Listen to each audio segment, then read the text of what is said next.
د سرو زرو غلا. ګرانو کتونکو د داسې ویډیو کتلو دپاره چینل ورسره سبسکرایب کړئ. یو وخت خبره ده چې په یو کلي کې ببرک نامې هلک به هوټل چلوو او په دغه هوټل کې به ورسره لښکر لوښي وینځل. لښکر څه وخت مخکې د کلي د مشر نه 100 روپۍ قرضې کړې وې او ډېر زیات پریشان و چې دا روپۍ به څنګه واپس کوم. همدی د هوټل خواته پریشانه ناست وي. په دې کې یې یو ملګری راشي او وایي ورته: څه شوي دي لښکره؟ خیر خو دی که نه؟ ته ولې پریشان یې؟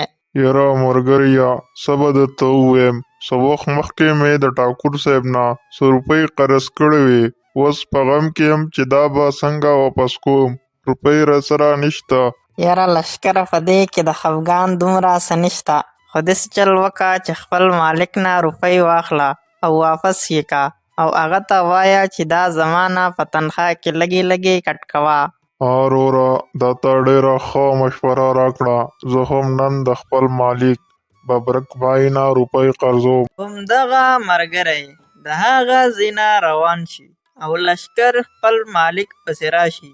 وایي ورته: مالک صاحب، څه وخت مخکې ما د ټاکور صاحب نه 100 روپۍ قرضې کړې وې او هغه یې اوس غواړي. داسې چل وکئ چې ما ته تنخواه اډوانس راکئ او بیا زما نه په میاشت کې لږې لږې کټ کوئ. لښکره، ستا دماغ خراب شوی دی که؟ ښه درته پته ده چې کاروبار خراب دی، ګاهک پوره نه راځي. شاباش، بس کور ته لاړ شه چې سبا په ټایم بیا راځې. او بله خبره واوره، د دې میاشتې تنخواه به درته هم لیټ میلاویږي. لښکر نور هم په خفګان سره د هغه ځای نه روان شي. چې ښه پوره لار ووهي نو مخې له ټاکور صاحب ورشي. هغه ورته وایي: لښکره، ډېر وخت و چې ته هغه قرض روپۍ واپس نه کړې. خیر خو دی که نه؟ شکې قبضه کوې یې رانه کو. ټاکور صاحب، زه هم ستاسو روپو په تکل کې ګرځمه. ماله 1-2 ورځې نورې راکئ، زه به یې انتظام وکمه. ټیک ده هلکه، زه به درته 2 ورځې مهلت نور درکمه، خو پیسې بیا په وخت واپس راوړه، که نه تا ته زما د غوسې اندازه شته. د دې خبرې کولو نه بعد ټاکور د هغه ځای نه روان شي او لښکر هم روان شي. خو نن ماښام هغه کور ته لاړ نه شي.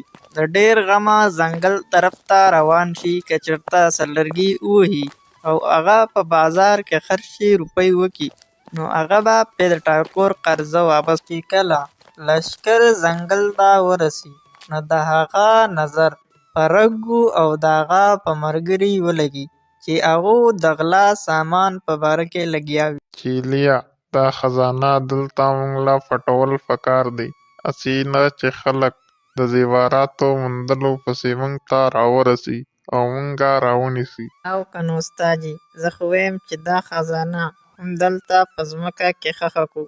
یاره خو اخر زما چیلی یې که نه؟ دماغ دې کار کړي، ډېره ښه مشوره دې راکړه. داسې چل وکړه چې کوداله راواله او دې لا کډه وکنه. همدا منظر لښکر ډېر په حیرانتیا سره ګوري او هغو کډه وکني، خزانه پکې پټه کړي. راځه چیلیا، خزانه ښخه شوه، دا اوس هېڅوک نشي معلومولی.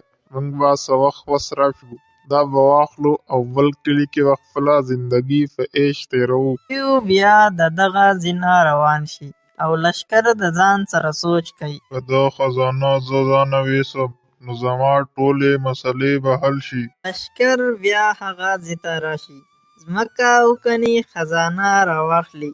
خو د هغه ذهن ته یو خیال راشي: دا زیورات د کلي د غریبانو خلکو دي، ماله پکار دي چې دا زه هغو ته واپس کم. هغو خو به ماله دومره انعام راکړي چې په هغې سره به زما قرضې ختمې شي او مسلې به مې ټولې برابر شي. بیا لښکر دغه خزانه راواخلي او کلي طرف ته روان وي چې په دې کې مالک ببرک مخې له ورشي. هغه ورته وایي: هلکه لښکره، ته په دې ټیم دلته څه کوې؟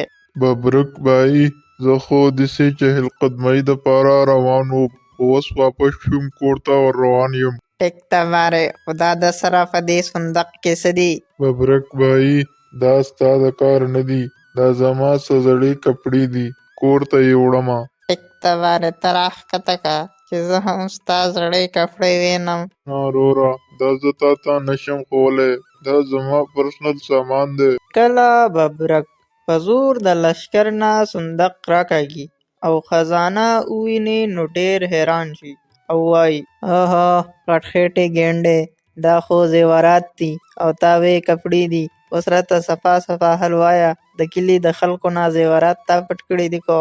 یا لښکر ټوله قصه ببرک ته وکړي. هغه ورته وایي ټیک ده لښکره، دا به زه د کلي غریبانو خلکو ته ورسوم، ته د دې غم مه کوه. ببرک بایي ته وایي رښتیا هغو ته حواله کړې که نه؟ بدي چې د هغو سامان هغو ته ورسي. او لښکر وروره ته بېغمه شه، دا به زه هغو ته ورسوم. او ببرک هم خزانه راواخلي او کور ته راشي خپلې ښځې ته وایي. ببرک ټوله قصه خپلې ښځې افسانې ته وکړي.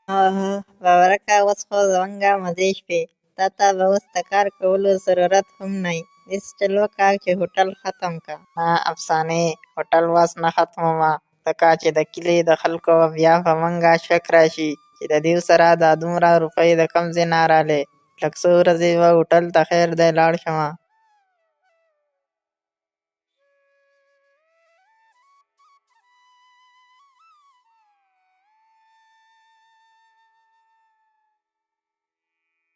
هغه شان 3 ورځې تېرې شي چې کله رګ ګودلې د خزانې پسې راشي نو ګوري چې خزانه په خپل ځای نه وي. اوهو استادې د خزانې ځای چا معلوم کړی دی او خزانه یې زموږ نه وړې ده.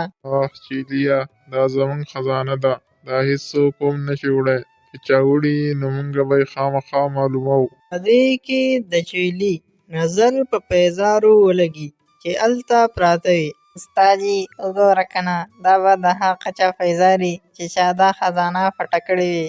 اوهو چیلیا په دې ورځو کې ډېر هوښیار شوی یې او همداسې به وي. دا پیزار راواله چې کلي طرف ته لاړ شو چې د خلکو نه تپوس وکړو چې دا پیزار والا معلوم کړو. یا دغه دواړه غلان کلي طرف ته روان شي او پیزار ورسره وي. چې کله د خلکو نه تپوسونه کوي نو په دې کې د لښکر ملګری مخې لا ورشي. بایجان تا ته پته شته که نه چې دا پیزار د چا دي؟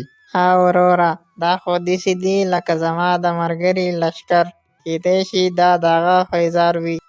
ته راته ووایه چې ستا دا ملګری لښکر به موږ ته کوم ځای میلاو شي؟ یاره وروره که خطا کېږم نه او نن هغه کار له تللی وي نو د ببرک په هوټل کې به هلته وي. بیا هغو د هغه ځای نه روان چې کله د ببرک هوټل ته ورسي د هغه نه تپوس وکړي چې په تاسو کې لښکر څوک دی. هغه ورته لښکر وښایي. دیو لښکر ته وایي ای موټی موږ ته پته لګېدلې ده چې هغه صندوق ستا سره دی، زر یې موږ ته واپس کړه، که نه خیر به دې نه وي. داسې چل به درسره وکړو چې چا کړی نه وي. ډاکو بای هغه ما ببرک ته حواله کړې وه او ده زما نه اخیستې وه. ما ده ته وي چې په غریبانو خلکو به د هغو حق ورسوې. وای دا لښکر موټا دروغ وایي، ده ما ته بکسه نه ده حواله کړې. په دې کې ټاکور صاحب هم هغه ځای ته راورسي او وایي ببرکه لښکر ټیک وایي، ما دا هر څه په خپلو سترګو لیدلي وو چې ده کله تاله بکسه درکوله او کله دې ډاکوانو ښخوله، هغه مې هم لیدلي وو. ورشه ته سیده لاړ شه او بکسه راوړه. یا ببرک لاړ شي، صندوق راوړي او ټاکور صاحب ته یې حواله کړي. ټاکور صاحب اوس دې دوو ډاکوانو له د دې د غلط کار سزا ورکوي. ببرکه ته ډېر هوښیار یې، ځان دې دې وویستو، سزا به زه دې دوو له نه تاسو درېواړو له درکومه. یا ټاکور صاحب هغه سونه د کلي په خلکو تقسیم کړي چې د چا وي او دغه درې واړه یو کوټه کې بند کړي او سپي پرېږدي چې دیو ته د دیو د کار انجام ورسي یا آینده داسې کار بیا ونه کړي.